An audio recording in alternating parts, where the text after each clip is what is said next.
Throughout some of the sessions, we did a breakout session yesterday, and we got to just have some really good conversations that going through people's head about like, how are we going to do this school year? There's so much uncertainty and so much changing. So what we wanted to do is just take some of those ideas and questions that you had and have a little session about how we can start to prepare and get ready for the new school year. So Andrew, you want to fire up that presentation for us? Yes, of course. Let's go ahead and get rolling.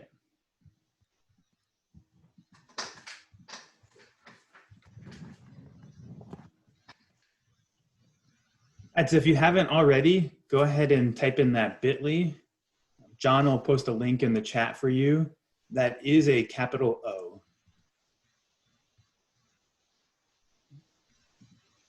Most of the links that we'll be going through. People, let me tell you about my bed. Go ahead, Eric. So a lot of the links that I put in here will be bit.lys, so you can just type it in. But it does help to have a copy up if you want to click on some of those extra links to explore. So Adam and I, we've gotten to work together for 2 years now. And one way I would describe our work relationship is that we have a lot of very different ideas, but we have to work together on the same project. So I thought Adam's going to be synchronous Adam, and I'm going to be asynchronous Eric. And that's kind of how we're going to play through today, because some people may be teaching completely asynchronous, some may be synchronous. So we wanted to cover all the bases. And we do have a penchant for wearing very similar clothes or the exact same clothes. We probably have done that maybe 5 times in the past 2 years. So this is definitely an appropriate Best friend, he's a warm-hearted person. All right.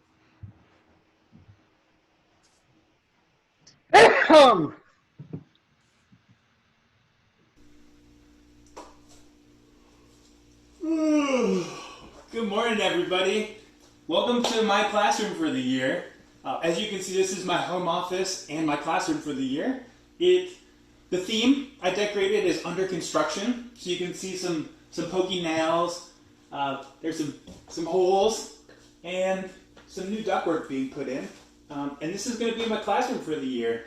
So I have a computer, a folding picnic table, and a printer, and some piles of paper on the ground. That's my garbage. And in case I get tired, I got a little nap pad. And this is going to be my classroom for the year. I'm glad you're joining us today, and I really look forward to the new school year. Can't wait to see what you got going on in your classroom. All right, so is there anybody out there that would like to share what their home office or what their home classroom looks like today?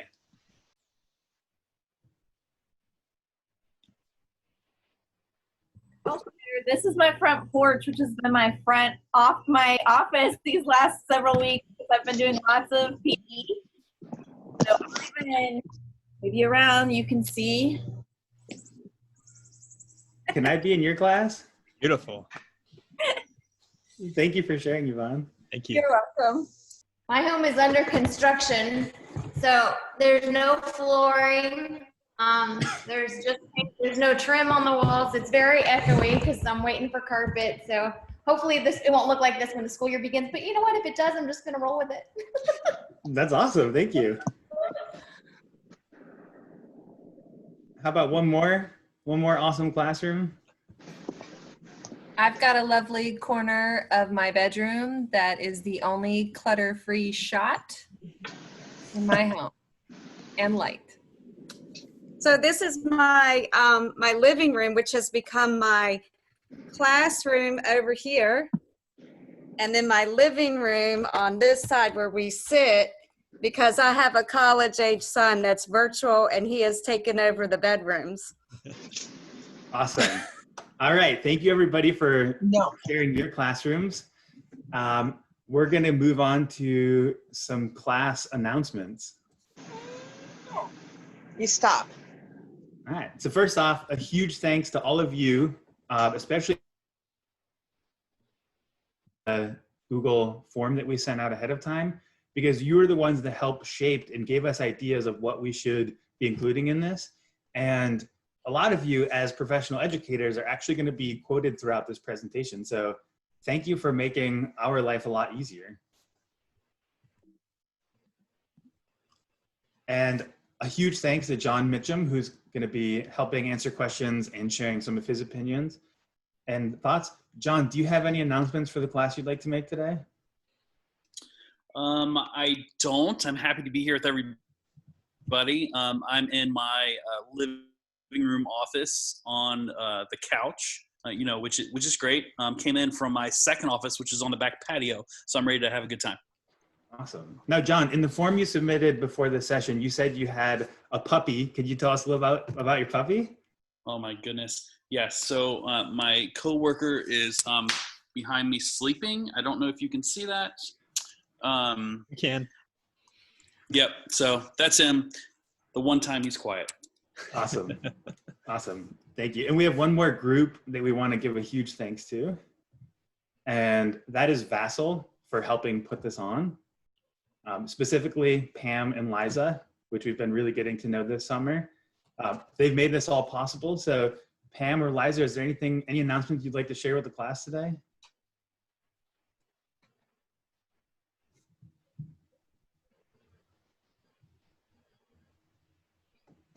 Well said. Well said. Okay. All right. All right. So this is, Eric said this would be my part. A lot of you have already heard this, but we find that collectively, as we talk about how these sessions run well, we want to start with grace and offering that grace to ourselves. My wife is back at school today, so at any point my 3-year-old or 7-year-old might be running in here, so please offer me grace. If you have questions, please ask. John is going to be running the chat solo today. He's our one moderator, so he's awesome and will answer anything that you throw his way. Try something new, and a lot of the trying that we're going to be doing will really be forward, not today. But today's really about mindset and different frameworks that we can do to impact our transition back to school, and then sharing things. So Eric has put together an amazing set of resources. So please don't let it just stay with the 138 people who are part of our session right now, but let it go to the people down the hall from you, whether it's a virtual hall or a real one. And next, finally, we are all in this together. We're one set of educators working together to serve all of our kiddos. Adam, can you do your little thing where you have like everyone say hi? I really love that. It's the And best. I can't steal it from you. That's you. Okay. So the best way to start things off is if we can, in Zoom, turn our video cameras on, unmute our microphone, and just take a second to say good morning to everyone. Good morning. Good morning. Good Morning. Nice to be inside. All right. So thank you. At this point, even though we love having our community going, one of the features that we're going to do, or something I'm going to ask you to do, is you can turn off your video camera now, and that will allow your computer to run a little bit faster. We found that that's been helpful. I'm also going to mute everybody and unmute Eric because he's my co-host. And at any point, we're going to be asking questions throughout, and when we do that, feel free to unmute, respond to the question. Otherwise, please put the questions that you have into the chat because it is a big group, and we want to make sure that we're able to cover everything that Eric's put out there. All right. So in the spirit of giving us grace, I picked out a couple items that people submitted ahead of time that I thought were really big ideas that we needed to think about.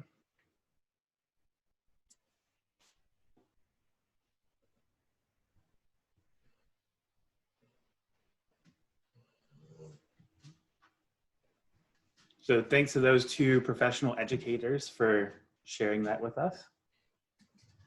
I think it's challenges we all face. Now, in some of these slides, we don't really know exactly what phase we're going to be in tomorrow or in a week or mid-August or early September.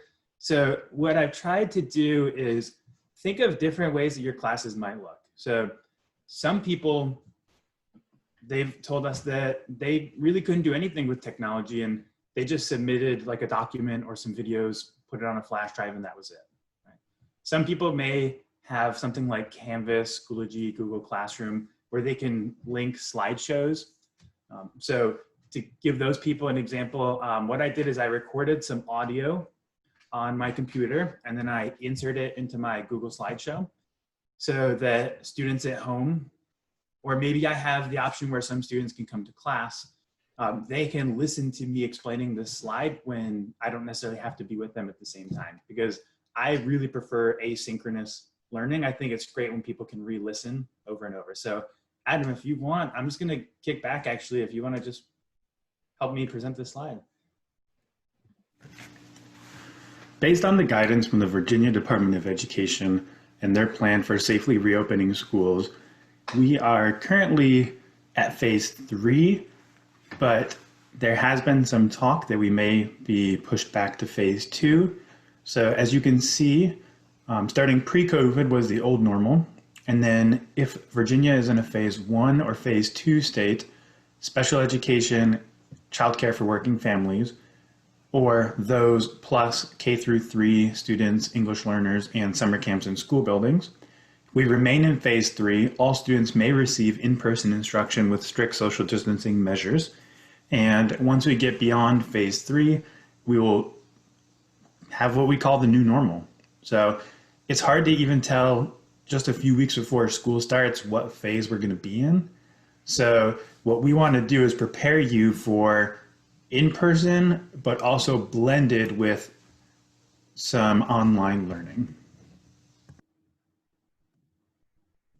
Right, so after this session, you're gonna get an email for a betting pool, and you can put some money down on what phase you'll think we'll be at on September 1st. So Eric, can you quickly tell us how you delivered that content on this slide? What was unique about it? Yeah, we'll actually get into it later, how to do it, because I think being able to record audio and video are probably the 2 essential skills that everybody should know how to do. And anything beyond that is just making it complicated. So I just used my computer and I recorded audio. And then you have to take that and put it in your Google Drive. And then in your slideshow, you can then just kind of pull different media from your Google Drive, which we'll go through a demo later when we get into our digital competencies. Thank you. And you'll notice that on his slide now, we have this audio link that can play that information for our students, and they're able to play it back and be able to adjust as well. Thank you, Eric. Yeah. All right, so the topics we'll cover is, we're going to talk about blended learning for those of you that will have that option. But the strategies we use for blended learning are going to be good to use no matter what format our classes are. And then we've just built a good organized list of the different tools and strategies that you have recommended. You're the ones that got to try this out in the spring, so we wanted to go with your professional advice. All right, so first off, blended learning. Our friend John is actually gonna demonstrate his virtual reality view of blended learning. And I chose this because we have all these amazing tools, and as educators, we want to do the biggest and the best. But sometimes we have to kind of take a step back to reality and realize that, you know, maybe our students don't all have access to internet. And so we might just be doing things that we can download and put on a flash drive. And we have to give ourselves grace and be okay that we're not doing the biggest and the best of everything. So try to keep yourself grounded in reality through a lot of this, and it also just save you from getting overwhelmed as well. And on the topic of flash drives, that's a solution that the school I serve implemented. So we have over 200 unique courses that are taught in 2,000 students. And so we are able to download an entire 8-week curriculum for all 200 courses onto a 4 gig flash drive and be able to pass those out both through mail and then also through meal pickup so that kids could access content even if they didn't have internet access at home. All right, so I wanted to just go through a little kind of experience for you to go through what a student might be going through. Whether you have this posted online or you just have a video in a flash drive, we're just gonna watch this video. And while we do it, I want you to think about those 4 questions. When the video is done, I'd like you to just put one of those answers in the Zoom chat window. Today I'm going to be talking about blended learning environment and what is blended learning.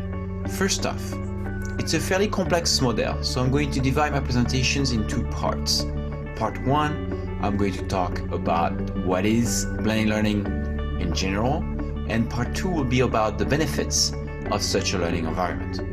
So, part 1, what is blended learning? Well, it's a combination of 2 models. The first one, we all know it. Teacher, students, a regular classroom setting with the board. Basically, the teacher is delivering content and leading the instruction. It's a traditional model that has been in place for a long time, with the teacher facing the students and the students facing the teacher in a brick and mortar school setting. This model is called a face-to-face model since we are facing each other in the physical world. So, this is the first component of the blended learning, that very traditional model of instruction. Now, something happens, and we all know it. It's called internet, and that changed a few things. Now students can access content online, cloud-based, which means they do not need to be in school anymore to access instruction or to actually work together with a teacher. And that changed a few things. They can work at home, in a coffee place. They can actually almost work in the school bus on the way to school. Wherever they are, as long as they have internet, they can access that content. This model is called online teaching, since you are learning and teaching online. It's a very common model in higher education these days.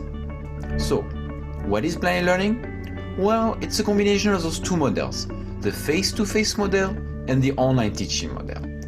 Now, let's have a look at an example. You're going to have students watch a presentation, and they can be watching that presentation on blended learning, for example. With cloud-based devices, they do not need to be in school anymore to hear your lecture. They can watch your presentation pretty much anywhere and wherever they are, as long as they can access that content. And then you can have a discussion on that presentation in school with a teacher monitoring the exchanges and leading higher thinking activities. This is not just about discussions though. It could be a group project, it could be a writing assignment. All those tasks can be conducted in both environments, face-to-face in school and /or online on internet. Blended learning is a combination of those 2 models. So, what blended learning is about is how much you want your teaching to happen online and how much you want it to be face-to-face. It could be a teacher or a school decision as well. What matters the most though is to create a community of learners where students can exchange, discuss, and work together on both environments, face-to-face and online. What are the benefits of such a learning environment? Well, this is going to be part 2 of the discussion, and you can find that presentation on my YouTube channel or on my blog. Thank you for watching. Au revoir.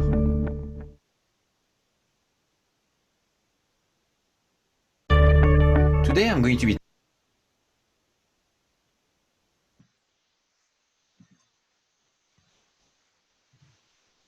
So that video was 3 minutes and 17 seconds long.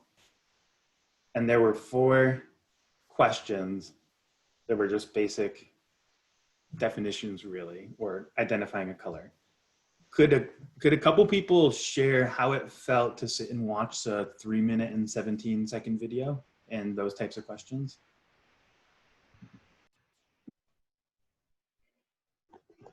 I liked having the questions in advance so I could kind of focus and prepare myself. And I like knowing what the expectation was. So after you watch the video, post in the comments. So I think that the students will appreciate knowing the agenda. Thank you. I'm a very auditory learner, and I was just, the guy's voice was driving me crazy. I couldn't really listen because I was trying to figure out where he was from. So that was a distraction to me. I thought the length was good, not too long. I could pay attention to it. I felt completely lost. Could you tell us more about that, Donna? Just with the sounds in my home and a little frustration with computers anyway. Awesome. So I just, it was really hard for me to buy in. Awesome. I thought I clearly answered all the questions, but when I was trying to type in my response, I felt like I was going to miss something that he was saying. And I have ADD and I lost track halfway through. And Caitlin mentioned in the chat, no offense meant, but they tuned out because they already knew the content. I wish that there was a way to put the questions like alongside the video. Like I think that might have been helpful, especially if I'm going to use this strategy with my kiddos, then because they'll forget the 4 questions. Okay, If they so don't don't have- make the video full screen. I thought there was a lot of repetition. Okay. All right. So think about, as a teacher, I would say that we're pretty hardworking people. And if we're assigned something, we're probably going to do it most of the time. And just from this experience, think about as a student at home with everything going on, what experiences they might have, who might like it, like the challenges we faced based on our own personalities as teachers and people, and then people maybe that couldn't even do it this way. Just things to think about. All right. Another learning experience, Adam, if you want to pull up the next one. So this is mostly what we base the rest of our organization on. It's an article from the Cult of Pedagogy about 9 ways that online teaching should be different from face-to-face. I really like this article because, and John will post that bit.ly in the chat for you. Just take a few minutes to skim the article, or if you prefer, you can click the play button at the top of the article when you pull it up, and it's a recording of that interview. Just a quick skim, and then we'll come back together. There we go. John's posted that link. Now, to get out of Zoom full screen, you're going to want to hit escape on your keyboard, and that way you can open up other windows and interact.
All right, let's say that that has been 3 minutes so far. So if you could finish up the part that you're on and then rejoin us back in our meeting.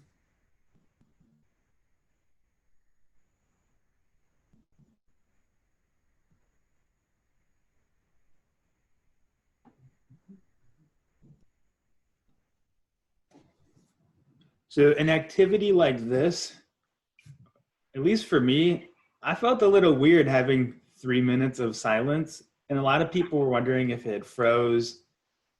And if this was my class, I wouldn't normally give this to you if I only had you for an hour. It would be something I'd want you to skim before you came and met with me so we could do more sharing and discussion and like more active activities. Does anybody want to share how they felt with this style of activity?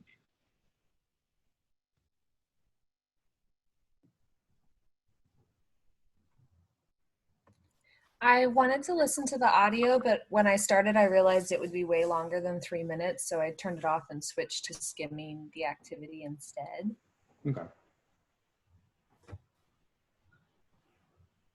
I was the same as Caitlin, but then I felt like stressed because I knew that I couldn't skim it in 3 minutes either and really get a sense for all 9 points.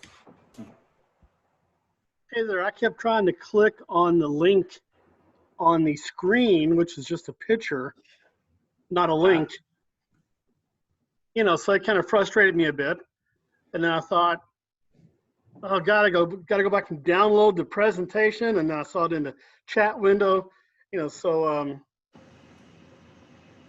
got off to a rough start just in time to hear you say, okay, it's been about 3 minutes. That's great. I'm sorry you were frustrated, but I'm glad that that was your experience because that's going to be the experience of your students too. It's like I try to click links as well when Adam is presenting something. I'm like, wait, did he not link it? And then, yeah, or sometimes it's not posted in the chat correctly. And so it doesn't go. So, yeah, these are all things we have to think about if we're going to be using a style like this. So those of you that mentioned wanting to listen to the recording, like I mentioned, like, I wouldn't necessarily recommend doing this if you actually have the benefit of having students in front of you. But if you were to have done this at home, just listen to it or just read it, that's all you had to do. Hopefully there wouldn't be any pressure or stress to, like, as a math teacher, like not getting the problem right. Because all you had to do is just read it and skim it. And then when we come back together, we can just, if we choose to share, we can. If we want to do an activity with it, we can. So Adam, if you could go to our summary, because nine's a little too many for me. I prefer 6. And I don't want you to have to take your own notes. So if you were students, I might give you this. I just simplified that article for you. And now we only have 6 big ideas to think about instead of 9, which is probably going to be helpful this school year when our time is going to be limited. So let's just call these the essential SOLs, these 6. Is there anything from the article that people grabbed that they wanted to share quick?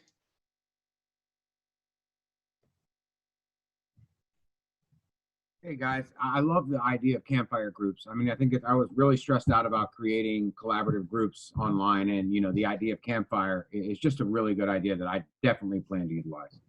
Awesome. I liked at the beginning how it said to take the first few weeks to work on technology competency, because I think that's going to be huge with just teaching students and providing tech support to parents on how to do stuff online.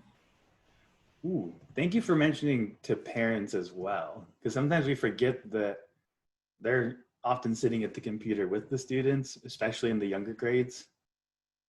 I just had a friend I was talking to yesterday who said that he is going to homeschool his children this year because it was just too hard for him and his wife to try to figure out all the different tools that the teacher was using. And they just didn't have the time to sit down with a first grader and try to figure it all out. So someone also in the chat mentioned they're doing a shortened semester where they're going to end by, I think they said Thanksgiving. and that it would be challenging to spend multiple weeks learning the technology. So if you don't have the time to learn a whole bunch of tech tools, I'm telling you the two essentials are recording audio and recording video. And those are things that you can teach your students in one day. It's already on most people's computers. Like you can limit your technology to just that and it'll be okay.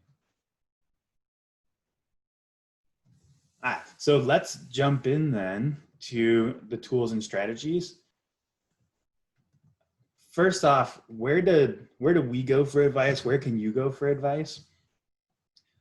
We, like in Albemarle County is where John and Adam and I work.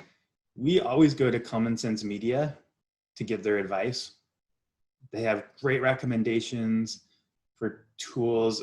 They do a really good job looking at safety and what happens with the students' data if they're creating accounts. We then take their advice and we've created this catalog of learning tech tools to help our teachers out for next year.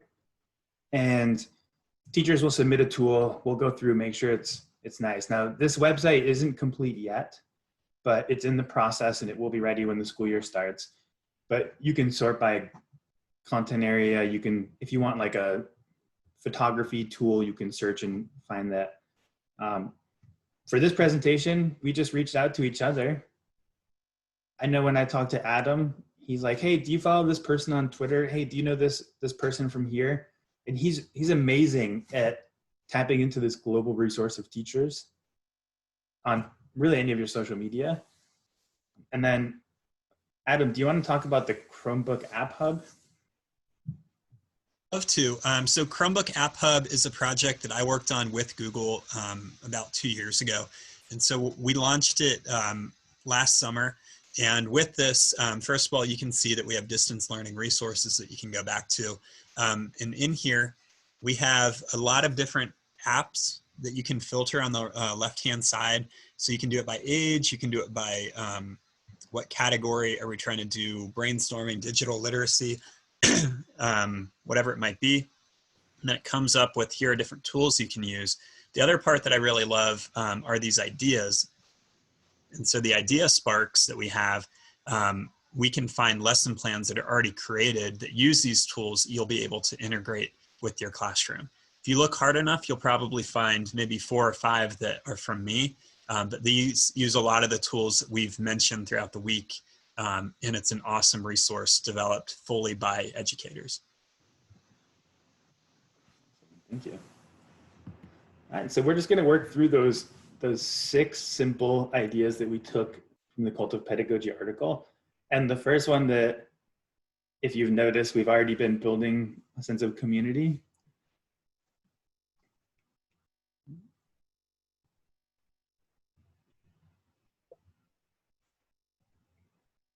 Are there some people that would like to share ways that we've already built community just in 40 minutes?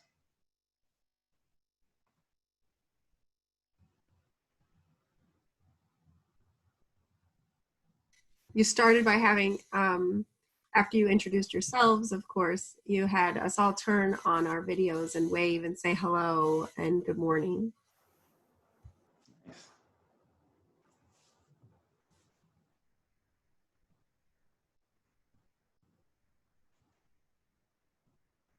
I think the music at the beginning helps build. A lot of people chatted about that.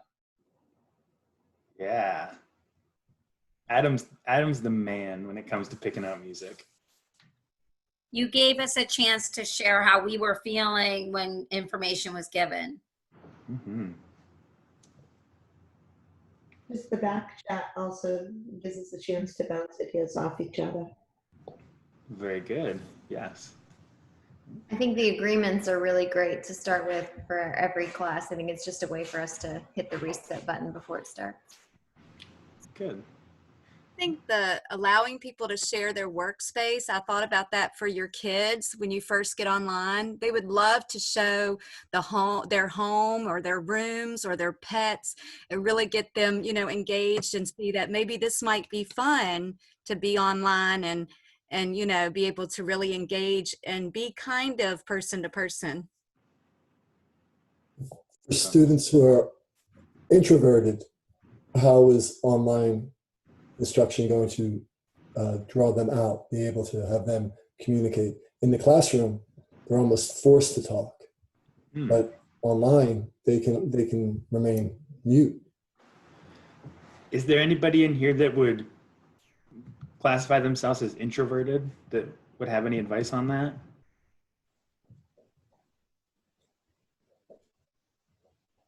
In a million years, I wouldn't classify myself as introverted, but I think that those students who aren't very comfortable talking might actually be more comfortable because they can use chat options instead. And a lot of times they're more comfortable typing what they want to say as opposed to saying it out loud. I agree. I was going to say that in the spring, I had a couple of kids who are really, really introverts, and I almost got more out of them once we went to virtual learning because they'd use the chat and add in that way. Whereas they wouldn't, even if I asked them a question directly, they wouldn't answer me with video or audio, but they'd chat. I had better luck with introverts online as well. I'm a bit of a recovering introvert, but you know, in my classroom environment where typically there was lots of noise, a lot of distractions, the mute button was fabulous for that. And if somebody had to say something or wanted to say something, they did not have to fight the environment. So it was easier for them to freely talk about things when I could force everybody else to wait their turn. I also find that with some of the communication tools that we've looked at today, if you're in my session and that I know Eric has moving forward, there's a high level of equity that everybody gets a voice. Whereas if we're in a classroom setting, and this speaks to that introvert part too, I'm not prone to chime in immediately. I'm someone who needs to process my thought, and it makes it a lot safer for me to be able to share out than if everybody's talking at the same time. And I personally have a challenging time with being able to stay focused in those moments. Now, for anybody that knows me in person, they might think I'm an extremely extroverted person because I can talk to anybody about anything, but then I go to the introverted side and I kind of go back and forth. So I can do it, but sometimes I really just don't want to be up in front of people. Even when I taught, I just didn't want to be up in front of people some days.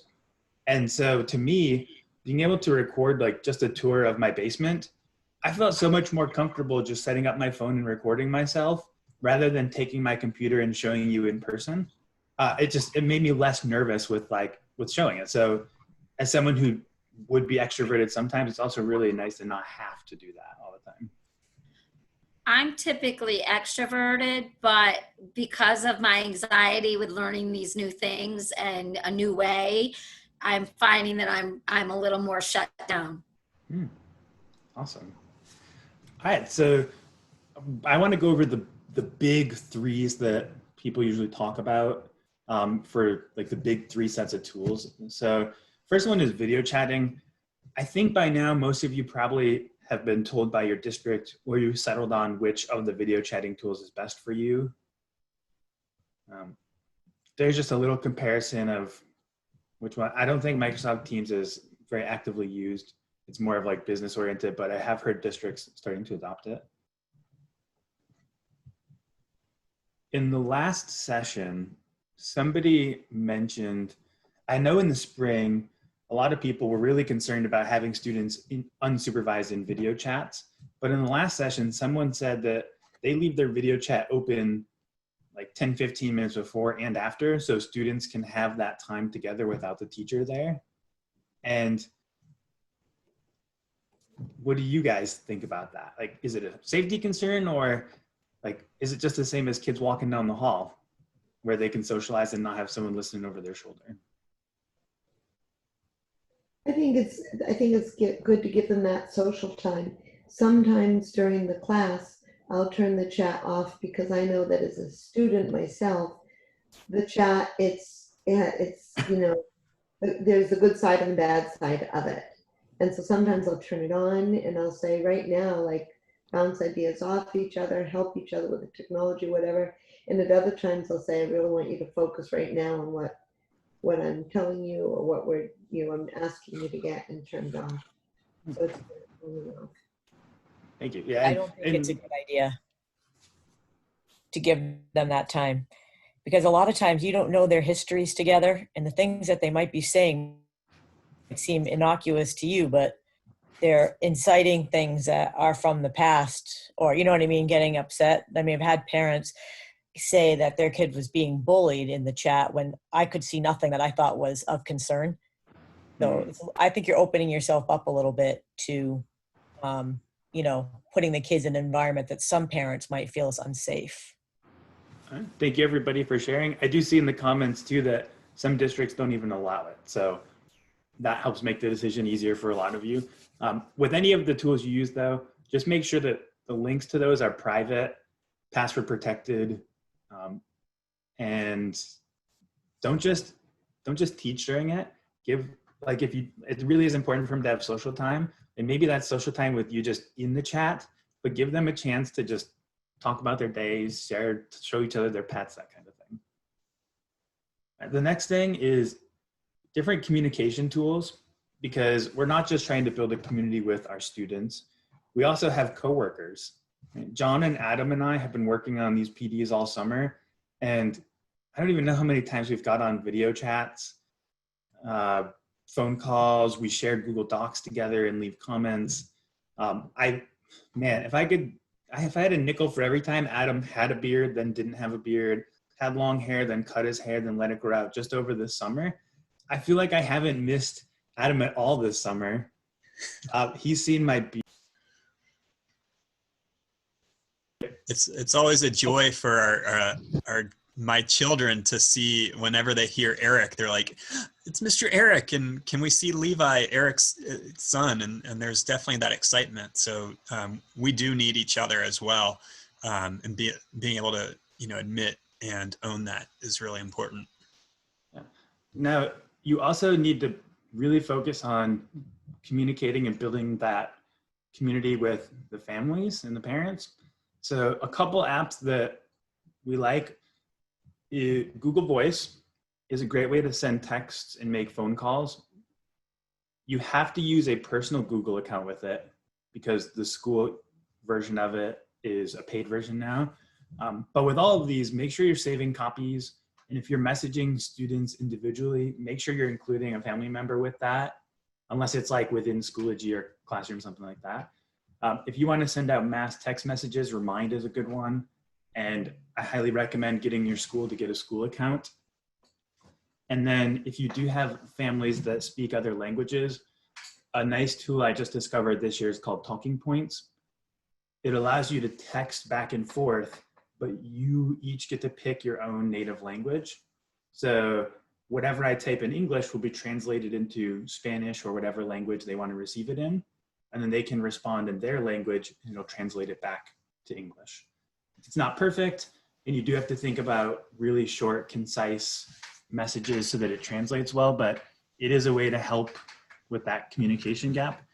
And with all of these, try to make a plan where you're like, hey, once a week, I'm going to get a hold of every student individually just to check in, or get a hold of every family, and just keep it consistent and make sure that they know you're available. Eric, just a cool thing that my wife works in Waynesboro schools, and they've actually purchased Google Voice accounts for every teacher in the district. So when they're calling their students right now, they're doing it from a number that's tied to the school account, and each teacher has their own access code that they use to be able to not use the personal phone number when they're making those reach out communication. And then next is whatever learning management system you're using. For those of you that aren't quite sure about the differences, if your school district hasn't told you which one you're using, these are all competitors, so you would only use one or the other. They're all just ways you can house your files send messages. Sometimes some of them had grade books built in. And I've just kind of ranked them here. For our elementary schools, we've adopted Seesaw this year, and that seems to be a really good format to communicate with that level of students. Also, Google Classroom is just, it's so simple and straightforward and has a lot of features. And then as they go up, they get a little more advanced and a little more complex. But I'm guessing your districts have already decided or steered you in the direction of which one to use. Now let's get into the good stuff. So if you're in full screen mode, you're gonna have to hit escape. And remember, you can't click the screen for this link, but John is gonna post it in the chat. Now, I really appreciated that feedback because I didn't think to mention that at first, but now I know every time I present, I'm gonna mention, hey, you can't click the screen, but in the chat. I'd like you to go to Flipgrid and just introduce yourselves again.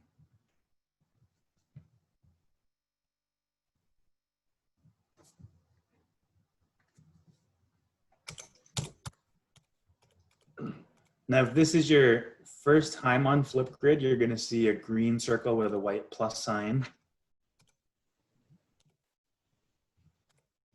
That's what you're going to click, and it will guide you through step by step how to leave a video that all of your classmates will be able to see.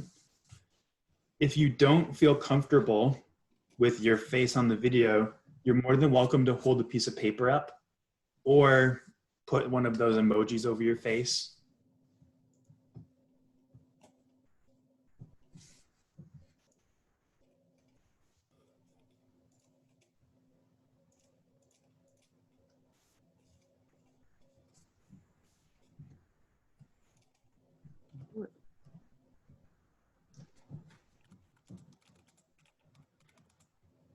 And if you're getting an error or your video is not available, you may need to turn off your video in Zoom first because your camera is going to be pulled in both directions.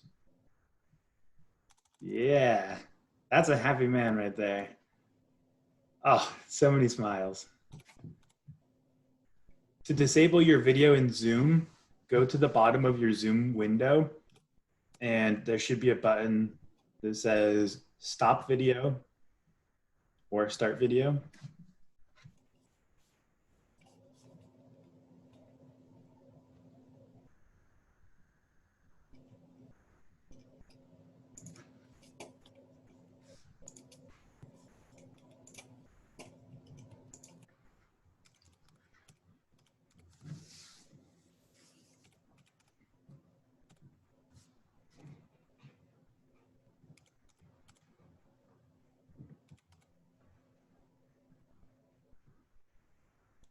Awesome.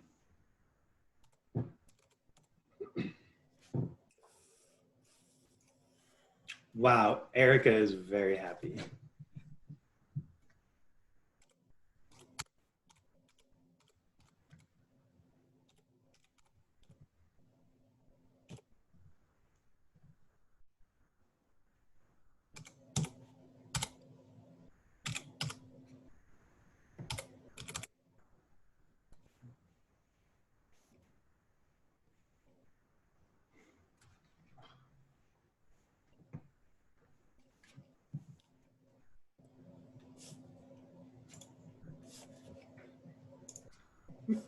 Now, if you aren't able to post a video now, this link will be live in the presentation after this. So you can still get on and click and add videos to experiment with it. And what you're doing is you're doing the student side.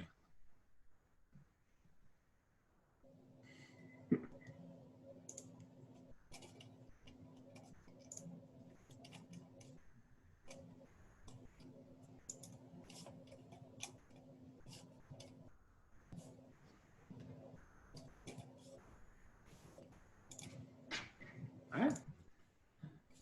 If you want to wrap up the video that you're recording, and we're going to come back together.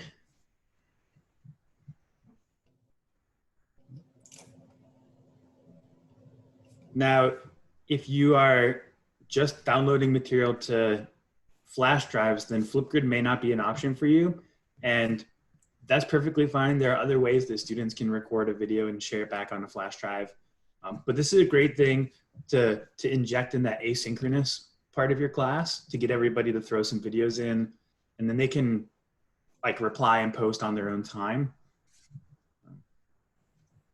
All right, next one. Again, you may have to hit escape, and John's going to post that link in the chat for you.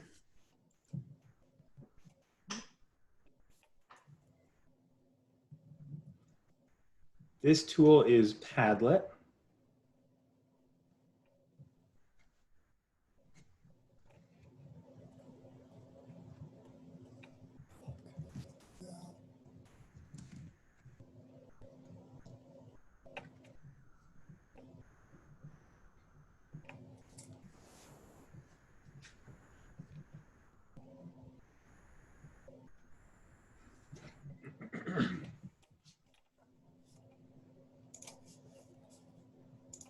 Oh, look at that chocolate ice cream with chocolate shavings. Mm.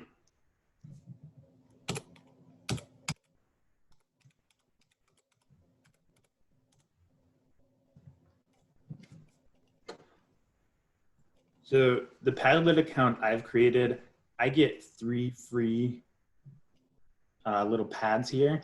So I would have to delete or clear them off for if I wanted more than 3. It's just web-based. And right now you guys are just clicking it without having an account. So a lot of you are showing up as anonymous.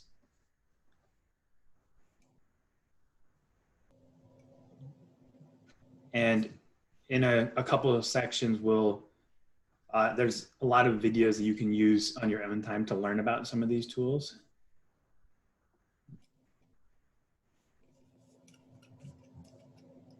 Ooh. Jamocha almond fudge. Oh man. Anything from Klein's.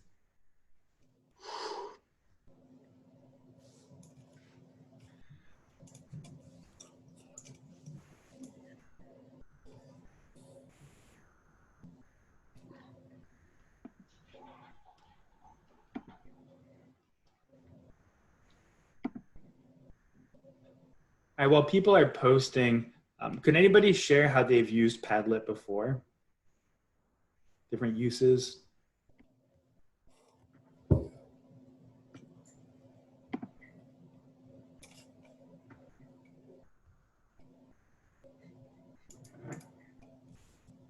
When we first went on distance learning, I had them take a picture of something they were doing to, like I teach science, so how structure or how something's built makes it how it works or how it is used for. So they had to show me something that they were doing with a picture of it and then describe how it looked, made it how it worked. And so I got to see a lot of different things that they thought were important for their lives, like toothbrushes and couches and stuff like that. It was fun, and they could do anything they wanted, and they really liked it. Awesome. Now what we're doing here, Padlet is a new tool, and it's not about you should be using Padlet. It's about giving students an opportunity to share and express themselves. So you could just as easily have done this in a Google document or a Google slide. And then that's one last tool your students are going to have to learn. So whatever tools we're showing you, it's not about the tool. It's about what you're allowing the students to be able to do.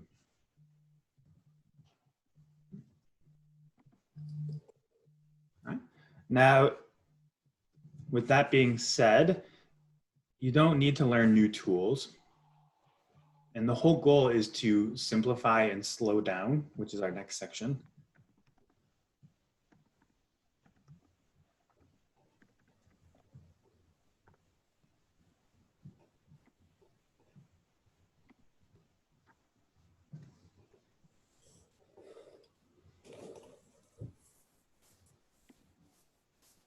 So be realistic.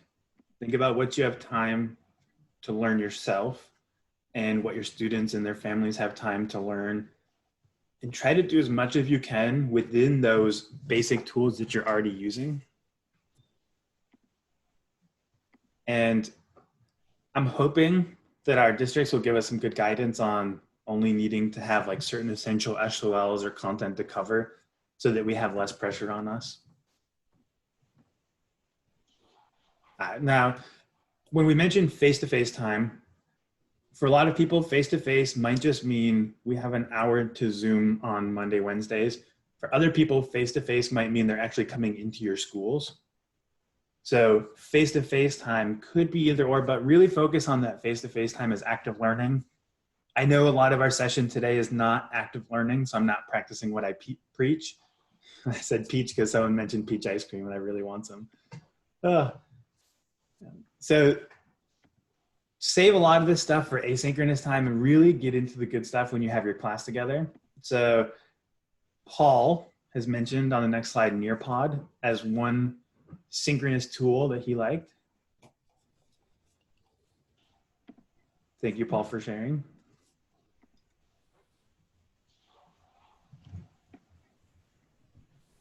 And then Caitlin really liked Pear Deck.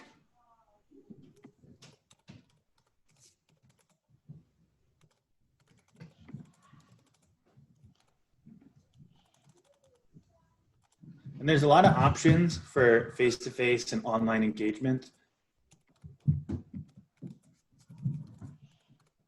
There's digital whiteboard options, Pear Deck, Nearpod, Google Slides. Those are for your interactive presentations. If any of you have used Kahoot or Quizzes or Quizlet, or just keep it simple with the Google form. And then we've just covered Flipgrid and Padlet.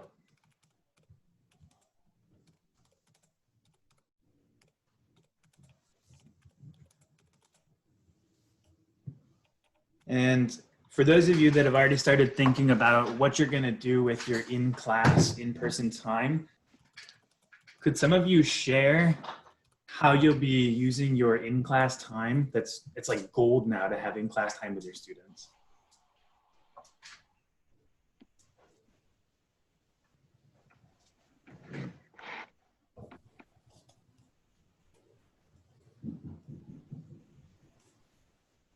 Hi, my name is Karen Doyle, and I'm a music teacher. So we're going to be doing band outside, and it's going to all be about student choice for me. The first idea I have is learning a chord progression, and then unpacking different songs that they like. So there's going to be a lot of student choice involved in what I start to program, because I can teach all the basics of being a musician, even with popular music. So I'm excited to give that a try and let them have a voice in what happens. Lots of playing though, with lots of math.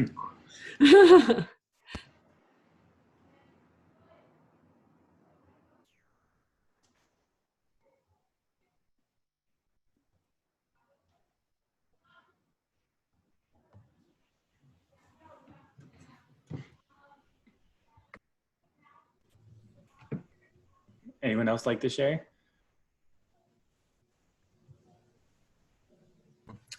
If we have in-person time, I teach kindergarten, so really teaching the phonics and the foundations of how to read and write are really going to be key and important for me to utilize that in-person time. And then perhaps, if they have a blended time where they're at home, to practice and go over what we've done in school. Mm. This part also makes me think about, like, I have a 3-year-old and a 7-year-old at home, and seeing the excitement whenever we do a Zoom chat with, or a meet with one of their peers, and just how excited they are to be around them. And if we can leverage that safely when we're face to face and have really focus on that community part then too, I think that it would really be beneficial for our kids with what emotionally they've been going through for the last few months. Yes, and I'm Jennifer. I teach American history. I think I'm going to set this time, that in-person time, for reenactments, and to the extent that we can get together, like group projects where they create or really have to collaborate. That's what I'm going to use that time for. Awesome. I'm Paul and I teach business. I know this quote will thrill you English teachers about the medium is the message. But what I'm teaching, this is what's happening in today's world. So it's kind of like what you're doing here is the practical application as well as the content that we're talking about. And in my classroom, I would continually walk the aisles, walk up and down. So, just ask, so what do you think? Why do you think that's true? What do you think will happen? So it's having set that stage in live chat or in real life, it was kind of easy to transition to that online. And I believe I'll continue to operate that way virtually just by saying, Mr. Johnson, this is, how would you explain this? You're in a meeting, describe your ideas, whatever. So, so again, the medium here, the way I'm doing it is part and parcel to what they will be doing in their real lives. So just 2 cents from the business teacher here. Awesome. I teach high school. Yes, sir. One of the main things that we're going to talk about is how to act on Zoom calls and things like that. I encountered a lot of different things in the spring, and I think it's going to be important to model what we expect from them. And that will, eliminate a lot of problems that we've encountered. Awesome. Yeah, I never thought using the in-class time to teach the technology skills. I just thought teach the technology skills remotely because that's when they're doing it. But that's awesome. All right, so now we're gonna have a drawing competition. All you art teachers out there, Adam is going to share a digital whiteboard with us, and it's gonna get a little crazy. But let's see if you can. So memorize those images: Zoom, Google Meet, and Microsoft Teams. Let's see who can draw those. Eric, I've never done a digital board in here before. What do I do? All right, so if you click share screen. Okay. One of your options should be whiteboard. Ah, there we go. Yeah, I just learned it from some math teachers at the end of the school year. I was like, you guys are geniuses. And can we make it so multiple people can write on it? Multi-share.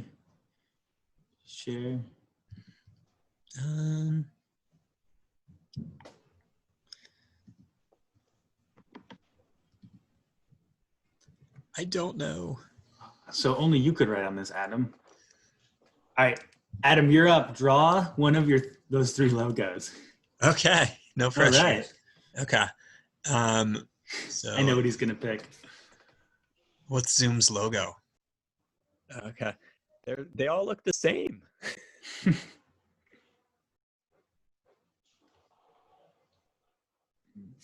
So for those of you that are hosting a Zoom meeting, when you go to the bottom where you have that green share screen button, when you click that, it'll be one of those options that pops up.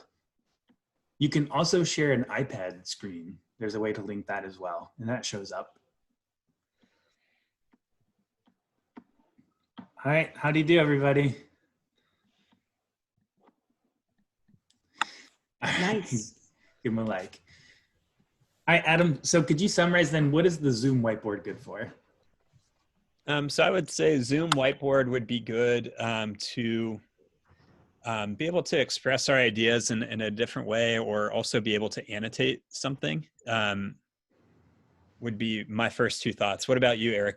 How could you envision using it? I do see a question in the chat that came up about, does Google Meet have that? And I don't know if it's launched yet, but it is coming with using Jamboard, which I think Eric's going to take us to in just a couple moments. Awesome. I always think of the math teachers out there, because as a math teacher, thinking about teaching remotely would be really hard because we're used to hand drawing everything. So I always think of math teachers or science teachers, but anybody really could benefit from being able to draw. Oh, and Paul mentioned that Nearpod, you can have a pre-built slide like that as well. Good. Pictionary, nice, chemistry. All right, so let's check out Jamboard. So to leave full screen, remember, hit escape. And John is going to post that link in the chat. Or maybe I'll beat him to it.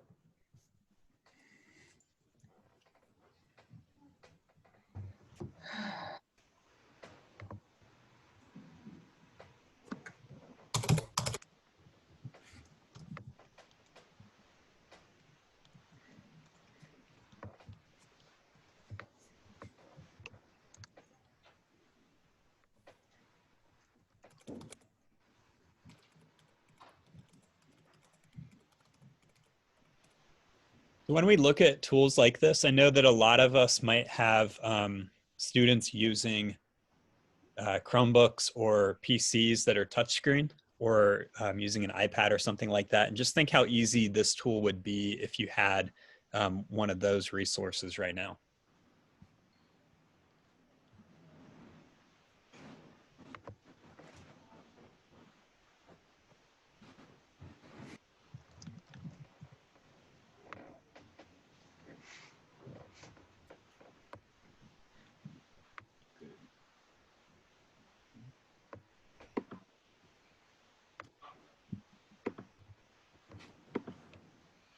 Yeah, a lot of drawings on there. Notice how I put the sticky note there. You can also pull up sticky notes. As a teacher can post in images, but currently students are not able to.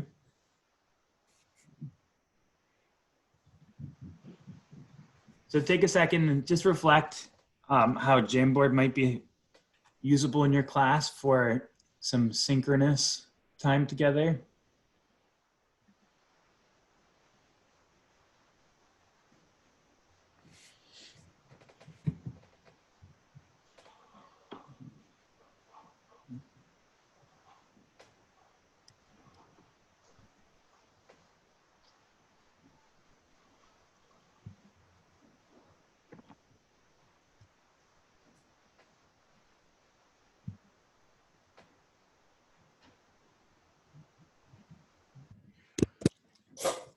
And what's really nice about Jamboard is if you notice, you can go to multiple slides on there. So you could have a lot of questions or activities already set up.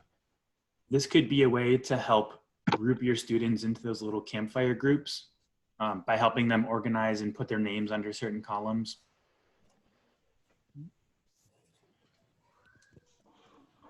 Could I ask a question about Jamboard? Yeah. Is there a way for students, like say if they want to work out a math problem, could they go in there and write it out? And is there a way for them to somehow take a picture of their work or copy and paste it into, say, an assignment that we want them to submit? Mm. Yeah. So one way is you could share it if you wanted to see the actual live Jamboard file.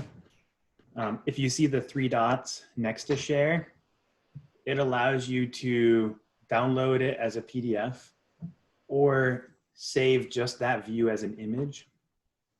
So those would be ways that they could kind of save the image and then paste it in a document, or just say, hey, here's my homework. I'm going to share it all with you. Okay, thanks. Can I add something? Yeah. Flipgrid actually has a whiteboard feature as well. So the kids could actually choose the whiteboard and record their audio while they're drawing the answer to the equation.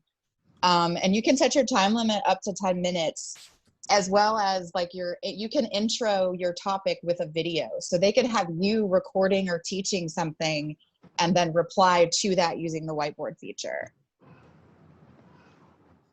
Thank you so much. I did not know that, but that is awesome. Yeah, they dropped that feature, I think, last year, but they at their Flipgrid Live event this year, it's going bigger. So they have like a ton of new features just for digital virtual learning. Yeah. And that is going to play in perfectly with when we get to talking about being able to leave feedback, especially for math. Yeah, that's awesome. Yeah, Flipgrid's awesome for just like communication and collaboration among students. Yeah. Now you see with Jamboard, we can collaborate on the same pages. So if a student created a Jamboard for their homework and shared that directly with you, especially say for math, you can make edits and comments right on here. I know using your mouse obviously isn't the best way to do it, but it is possible, especially if they have a touchscreen computer. It's a great way to do it. All right, we having fun playing with Jamboard? It's pretty cool, right? All right, so we're gonna come back together to our presentation. And I just wanted to bring back up that Google form that you filled out before class today. What are some benefits of giving you that Google form ahead of time? And what are ways that we use that information you gave us?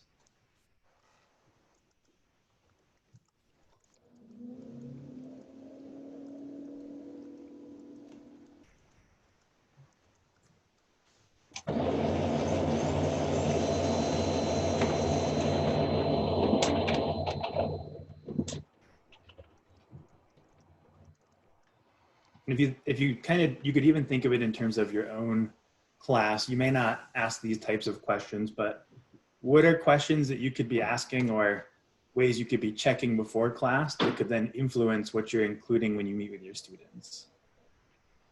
And find out when kids have questions, or maybe what they found difficult on the homework, especially if you're doing a flip lesson, so you know like where to focus your lesson. Yeah.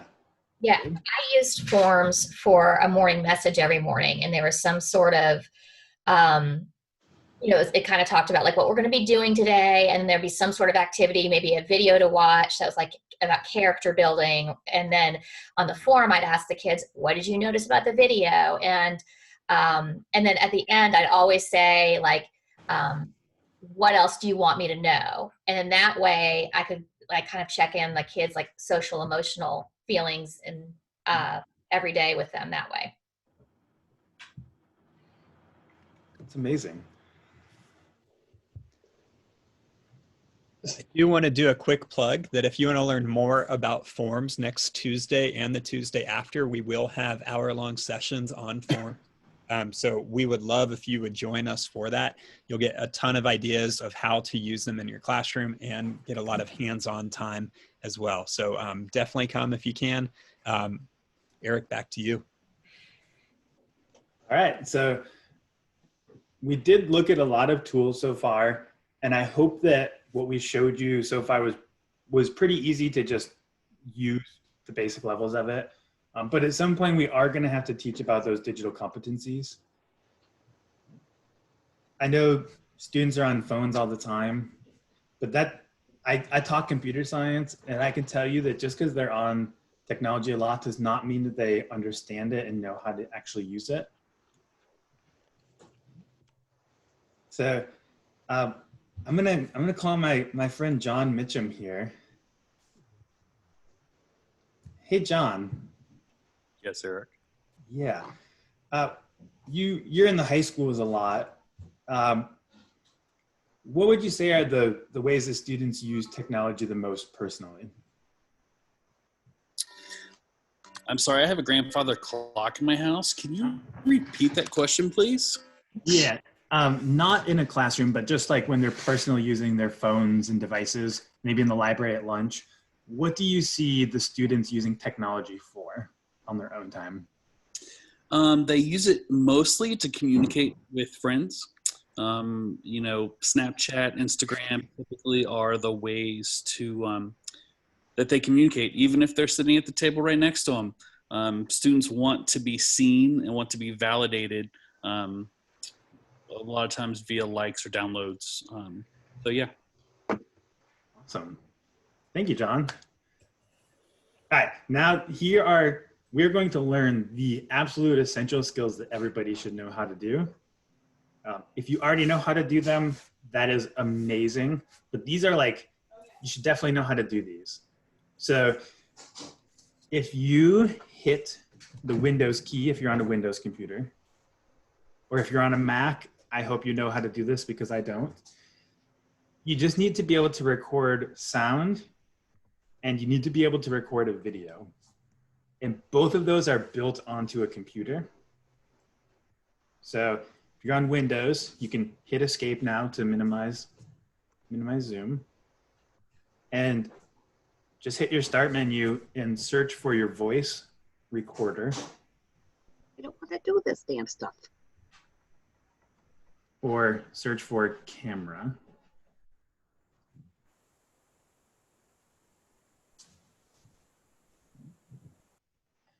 If you're on a Chromebook, you should have a little search icon on your keyboard to the left that'll bring up your apps, and see if you have camera app installed.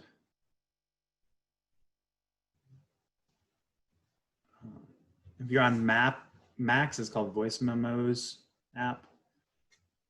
Anything that allows you to save a voice recording.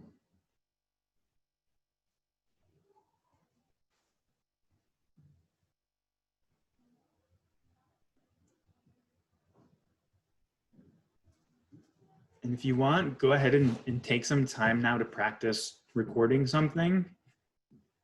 You may need to mute your video and your microphone in Zoom in order to do that.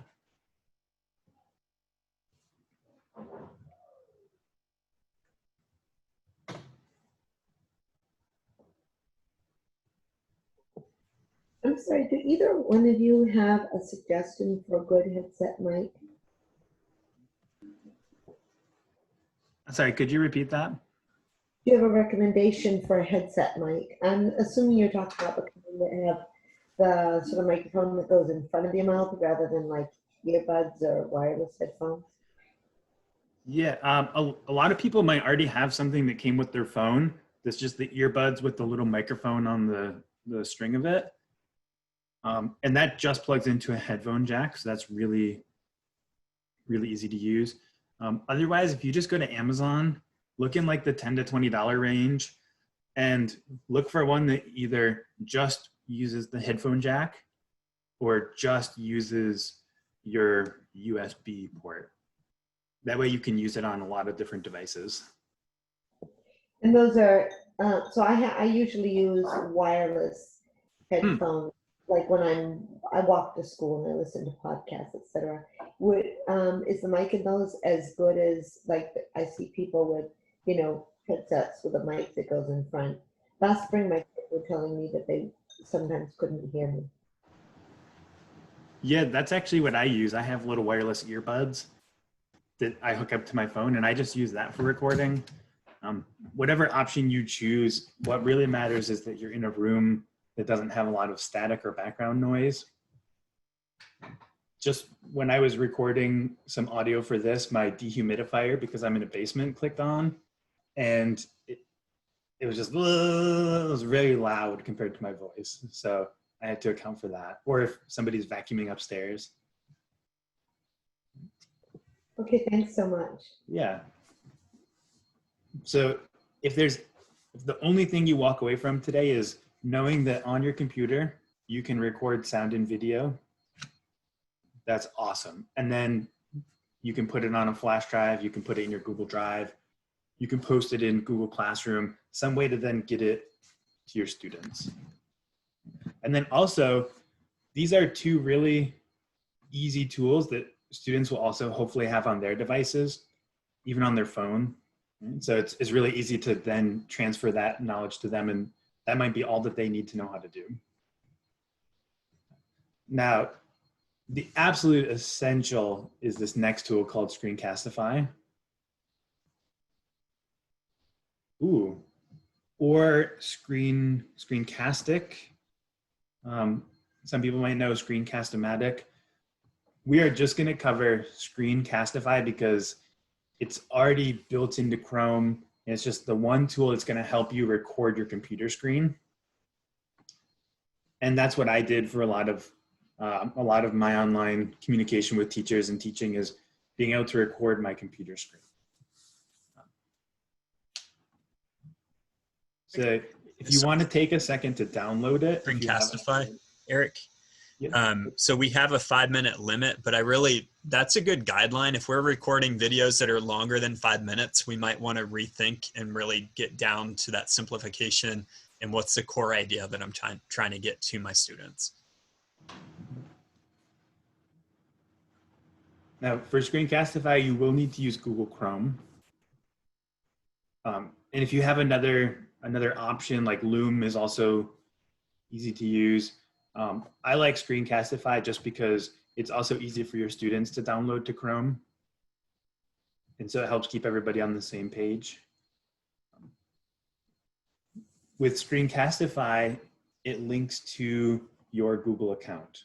And so whatever I record, I can automatically share with just a link. It's already ready to go.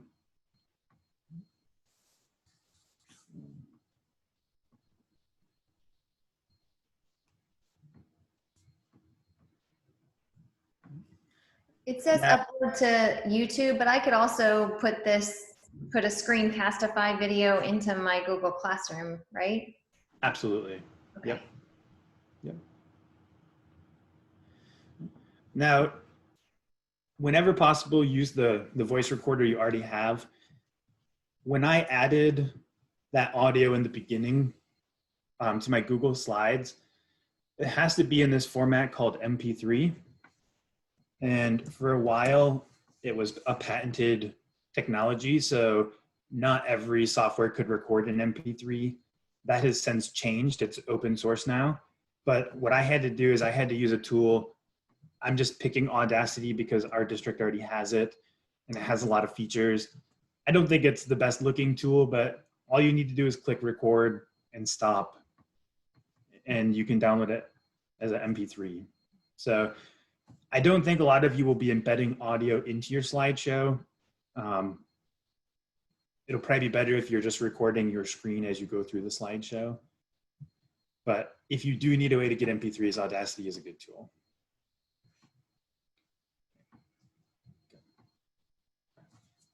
We're not going to get into how to use a lot of these tools, but for each of these, in this section on digital competencies, you now have a more in-depth video on Screencastify, Audacity, and Jamboard, so that at any time throughout the year, and so this is something you could also set up for your students or send home to families, they have a way to go and look and learn these tools, because it would almost be impossible for John and Adam and I to work with 100 and some people at once, just like it'd be hard for you to work with 30 people at once.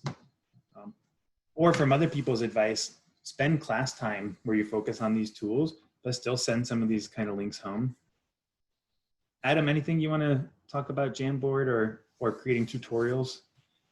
So similar to it, one tool that I really like to be able to do tutorials and help people gain the technology competencies is called Applied Digital Skills.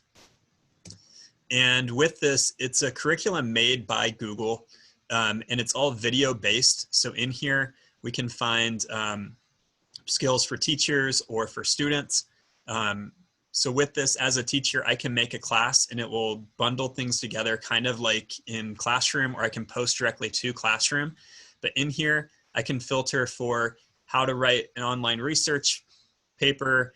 They have it organized by tools. So if I need to get my kids on how to use docs or slides, I can do that. But all the lessons are in here and you can filter. So if I want late elementary, I can tag this and help my students learn how to create a presentation on a topic. And all of these, again, are video based, so they can watch and learn exactly what to do.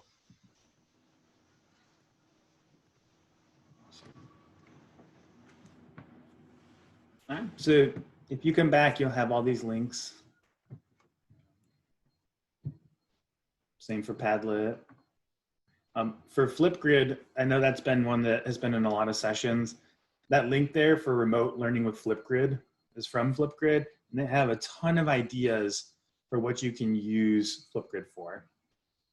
And so if you decide to pick one of these tools to use with your class, I highly recommend looking through the resources that are linked to it.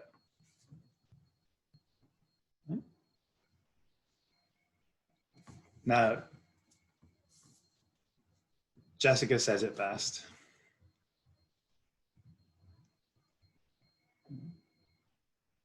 Does anybody have any recommendations or things that worked or didn't work when it came to assessments in the spring?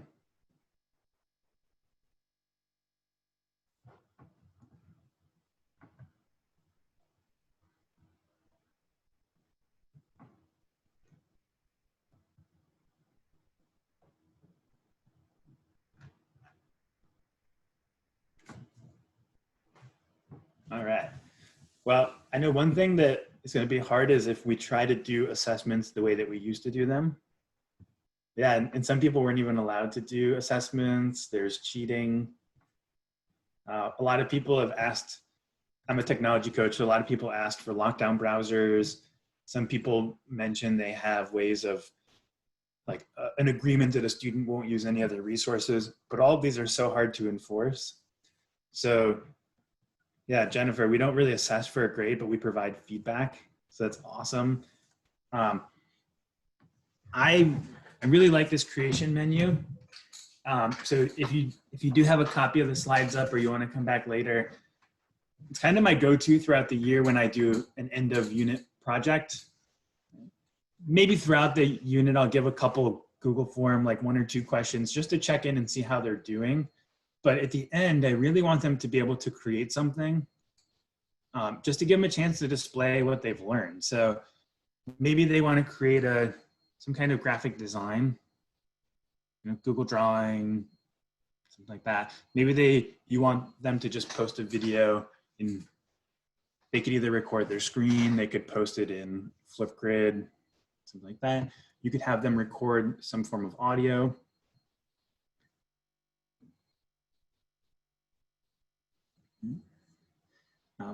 In some of the previous sessions, we've talked about choice boards and hyperdocs. And it really comes down to the feedback.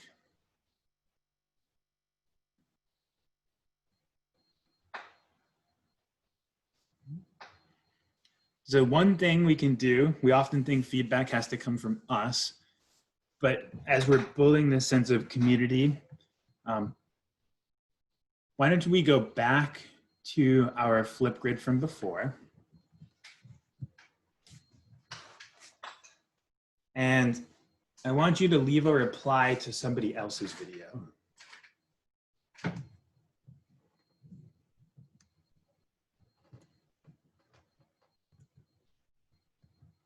So we'll get that link in the chat for you.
The feature to respond to somebody else's video, that is something that I am able to turn on and off, because in some situations it wouldn't be appropriate to respond to other people's, but some situations it would be.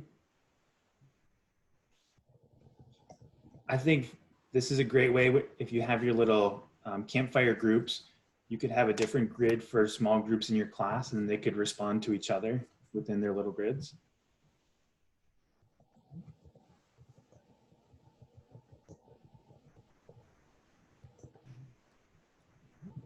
Now I'm going to show you the teacher view of Flipgrid and show you what feedback looks like from the teacher perspective.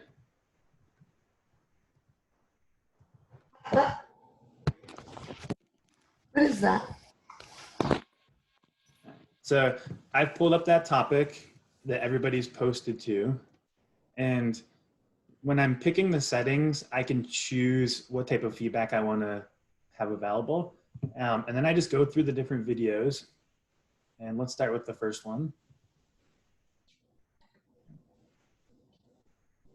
I can watch it. I can see how many times it's been viewed. And then if I want, I can leave video feedback. If I created a rubric, I could apply that, or I could leave some text comments.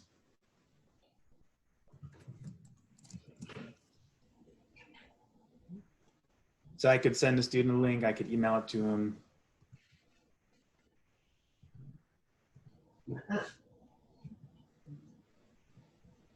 Doing it this way keeps it private. What you did would be viewable by other students. So think about what types of feedback you want to provide.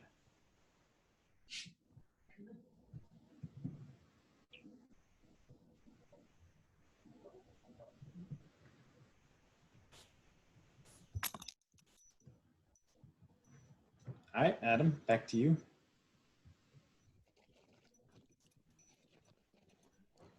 What's you go, Lou? This guy's going out. Do you want to go out? A quick way that I'd like to do feedback, and I think that this works for learners from any grade level, we would just scaffold it a little bit, is this concept of a single point rubric. On the left-hand side, this is again from Cult of Pedagogy, and it's a quick article about the value of a single point rubric. So in this, the basic rundown is we have what is our standard that we're trying to get them to, and then how can we give them feedback of how they're approaching it, and then also how they've met that standard. And with this, we can put in links, we can have our students reflect in advance as they're going towards it. Now with this example, it's using 3 different standards, but if we wanted to work with younger kids, maybe we only have, here's one goal that we're working on. Maybe it's my sight words, and I need to get 20 sight words correct, and they could, here are ways that I can improve this. Here are ways that I've demonstrated that I've mastered my sight words. So on the left is the link to the article from Cult of Pedagogy, and on the right is an example that I've used in my class, or with the classes that I help support.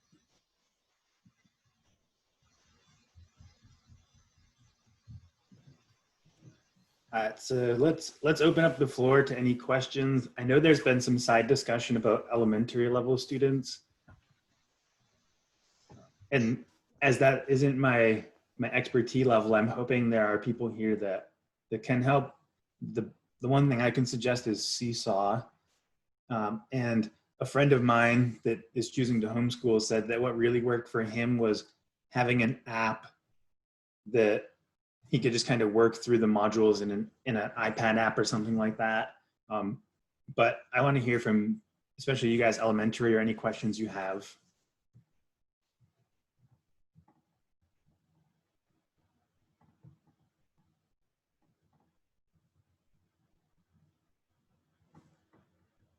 If no one has one from elementary, I have one for high school.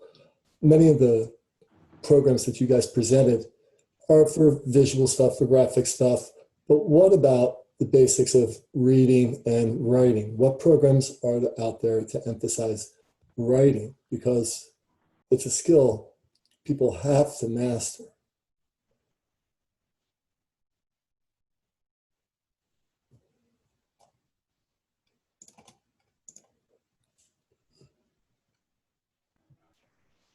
Adam, English teacher. Sorry, one of my coworkers joined me in the midst of this, so I missed part of the question. But was it basically how do we continue to build writing skills? Is that essentially it? Yes.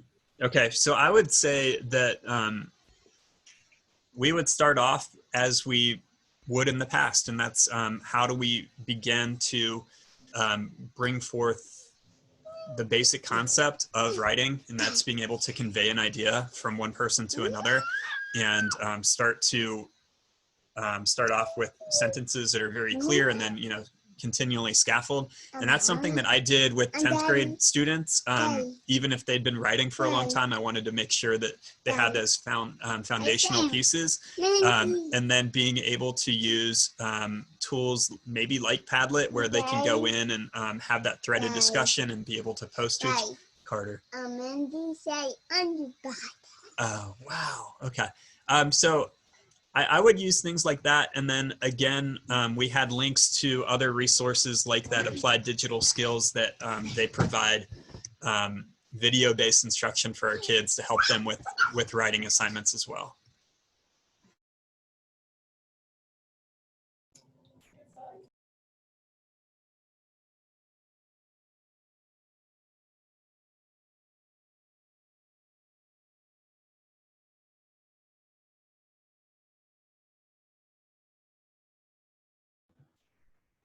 So a huge thanks to all of you for helping us compile resources and sharing from your experience. We couldn't have done it without you. A huge thanks to John for helping answer questions and post links.